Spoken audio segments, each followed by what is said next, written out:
রূপপুর পরমাণু প্রকল্প থেকে সাবেক প্রধানমন্ত্রী শেখ হাসিনার অর্থ আত্মসাতের বিষয়টি খতিয়ে দেখার আহ্বান জানিয়েছে ট্রান্সপারেন্সি ইন্টারন্যাশনাল বাংলাদেশ টিআইবির নির্বাহী পরিচালক ডক্টর ইফতেখারুজ্জামান।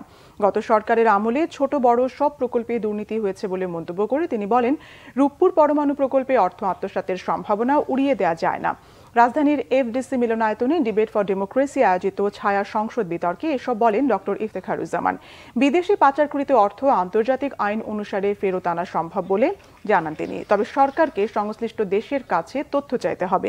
দুর্নীতি দমন কমিশন, বাংলাদেশ ব্যাংকের বিএফআইইউ, রাজস্ব বোর্ড সহ সকল প্রতিষ্ঠান ঢেলে সাজানোর পরামর্শ দেন তিনি।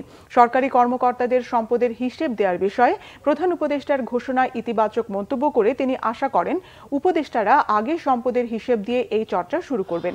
ডিবেট ফর ডেমোক্রেসির চেয়ারম্যান হাসান আহমেদ চৌধুরী কিরণ বলেন, দেশকে দুর্নীতিমুক্ত করতে হলে ব্যক্তি সচেতনতার সঙ্গে প্রতিষ্ঠানে সংস্কার আনতে হবে।